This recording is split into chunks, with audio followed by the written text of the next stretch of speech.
Hi friends, मेरा नाम धीरज बड़ागे है और मैं आज आपको स्टैमरिंग पे एक सटीक इलाज बताऊंगा। इलाज माने कि टेक्निक बताऊंगा या ट्रिक बताऊंगा जिससे आप एक ही महीने में 90% तक स्टैमरिंग ओवरकम कर जाओगे, यानी कि ओवरकम कर पाओगे।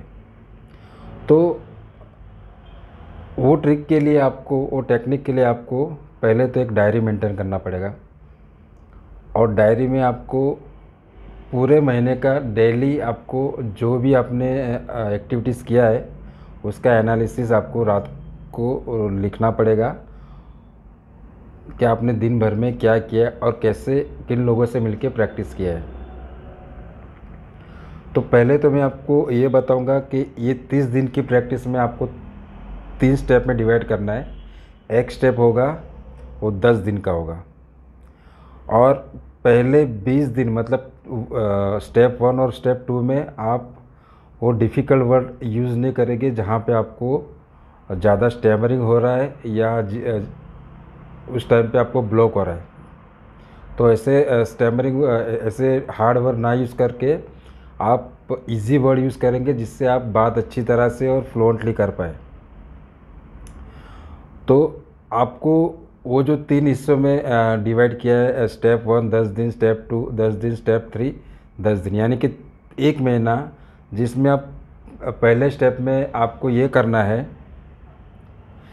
कि आपको अननोन व्यक्ति, मतलब कि जो व्यक्ति जिसको आप इससे पहले जानते नहीं हो,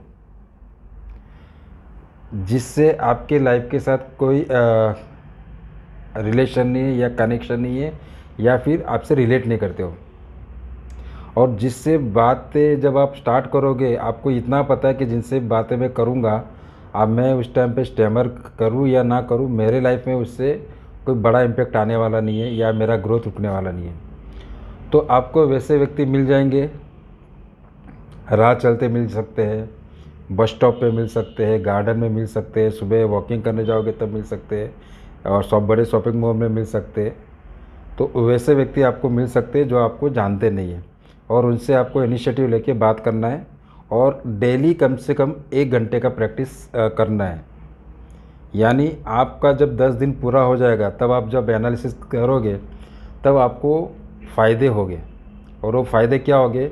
एक तो आपने 10 दिन अननोन व्यक्तियों से बात किया है, जो फियर था आपको अननोन व्यक्ति से बात करने का, वो धीरे धीरे कम हो जाएगा, लगभग कम हो जाएगा।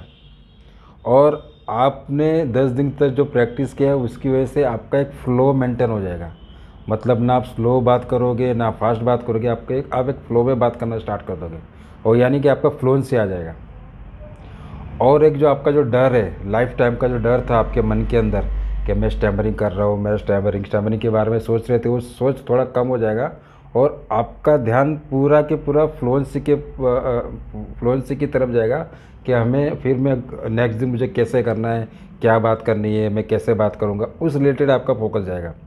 तो उसकी वजह से आपको जो स्टैमरिंग का डर था वो दूर हो जाएगा, स्टैमरिंग के जो थॉट है वो कम हो जाएंगे, फ्लुएंसी आ जाएगी, और झिझक जो है लोगों से बात करने की वो कम हो जाएगी।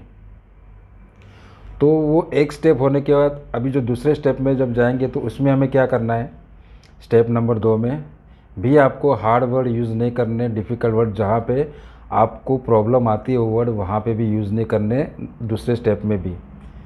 तो वो स्टेप में आपको उन लोगों से बात करना है जिनसे आप बात करना चाहते थे, जिनसे आप एक्सप्रेस करना चाहते थे, जो रिलेटिव्स है, आपके जो फ्रेंड्स है, आपके बॉस है, आपके जो कलीग है, जिनके सामने आपको प्रेजेंटेशन देने से तकलीफ़ होती है, जिनके सामने आपको बात करने से तकलीफ़ होती है, वो सबके सामने भी इजी बातें जैसे आपने फर्स्ट स्टेप में की थी अननोन व्यक्ति के साथ, तो इस सेकंड स्टेप में वैसी इजी बातें उसी फ्लो में जो आपने मेंटेन किया है वो ही फ्लो में आपको अननोन व्यक्तियों के साथ भी बात करना है और इनके साथ भी। यानी first step to second step में यही है कि वही बातें आपको आपके क्लोज व्यक्ति यानी आपके आसपास के व्यक्ति जिनसे आप बात नहीं करते थे अभी उनसे भी बात करना है।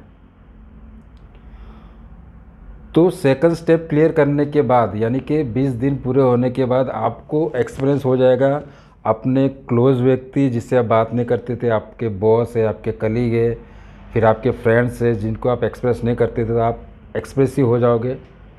आप कम से कम आधा से 1 घंटे तक उनसे डिस्कशन या बात कर पाओगे। आप अपने थॉट को उनके सामने रख पाओगे। अननोन व्यक्ति से तो आपको एक्सपीरियंस है, 20 दिन से आप उनसे बात कर रहे हो, तो यानी आपका एक फ़्लो मेंटेन हो जाएगा और आप दोनों जगह पे अच्छी तरह से बात कर पाओगे। तो 20 दिन के बाद आपका स्टैमरिंग नियर अबाउट 70% तक आपने क्लियर कर लिया होगा और आप में कॉन्फिडेंस हो जाएगा बात करने का। अब थर्ड स्टेप और लास्ट स्टेप। थर्ड स्टेप में आपको क्या करना है? थर्ड स्टेप में आपको ये करना है कि आपको नॉन व्यक्ति, अननोन व्यक्ति, आपके रिलेटिव व्यक्ति, आपके फ्रेंड, बॉस वगैरह सबके साथ बात करना है, पर आपको डिफ़िकल्ट वर्ड का यूज़ करते हुए। वो डिफ़िकल्ट वर्ड कि जिसकी वजह से आपको लगता है कि मुझे स्टैमरिंग होता है और आपको ब्लॉकेज आता है। वो डिफ़िकल्ट वर्ड को आपको इस तरीके से यूज़ करना है कि आपका वो डिफ़िकल्ट वर्ड बात करते हुए बीच बीच में आपके सेंटेंस के बीच में बार बार आता जाए और आपको उसी तरह से बात करना है, आपको उसी तरह से आपका बात करना है जिस तरह से आपने 20 दिन तक अपना पैटर्न सेट किया है, मतलब उसी फ्लो में बात करना है।